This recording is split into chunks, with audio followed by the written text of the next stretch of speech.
Mix dormant bacteria into wet concrete, and years later when a crack lets water in, those bacteria wake up and start producing limestone to seal the crack shut. It sounds like science fiction. Engineers in the Netherlands, Germany, and Japan are already testing it on real bridges and tunnels. Concrete is strong in compression but weak in tension, which means even well-designed structures develop microscopic cracks almost immediately as they cure and settle under load. Most of these cracks are harmless on their own, but they become an open door for water.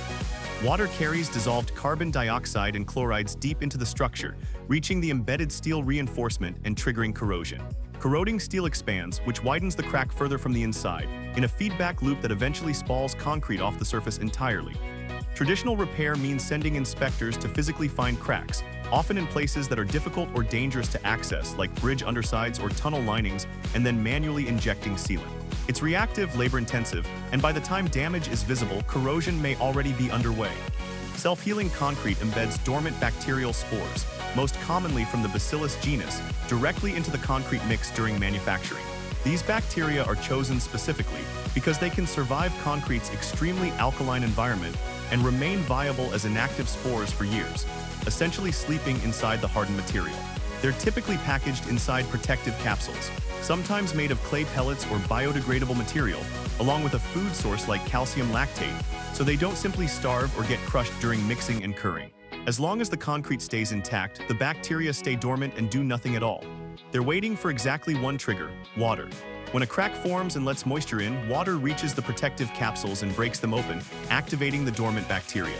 Once active, the bacteria consume the embedded food source and, through their normal metabolic process, produce calcium carbonate, essentially limestone, as a byproduct. That limestone precipitates directly inside the crack, gradually filling the gap and sealing it from the inside out in a process engineers call microbially induced calcite precipitation. The repair isn't instant.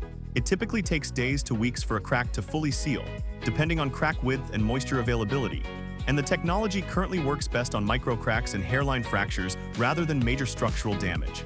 But for the countless small cracks that would otherwise slowly become entry points for corrosion, it means the concrete is effectively repairing itself before a human ever needs to notice the problem.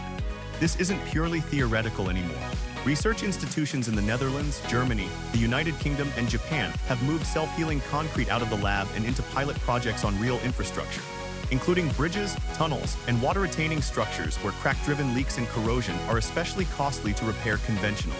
The appeal is strongest exactly where inspection and manual repair are hardest: underwater structures, buried foundations, and remote infrastructure that would otherwise need scaffolding, traffic closures, or specialized access equipment just to reach a crack a few millimeters wide. Cost remains a real barrier.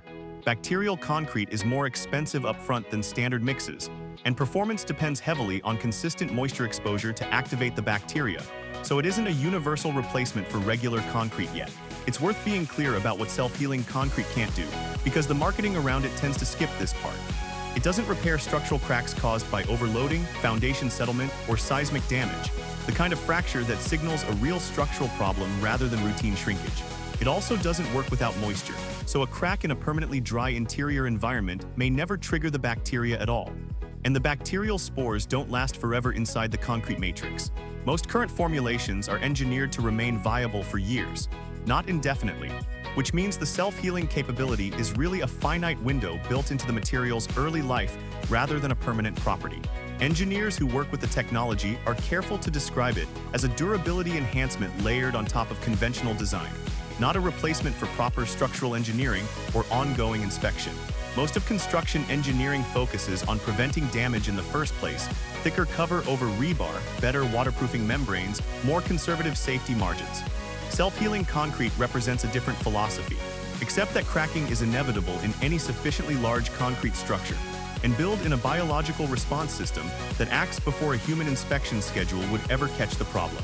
It won't replace inspection and maintenance programs anytime soon, but on the specific structures where it's been deployed, engineers are already tracking measurably fewer corrosion-related repairs over time, which is exactly the kind of quiet, unglamorous improvement that ends up saving the most money over a structure's actual lifespan.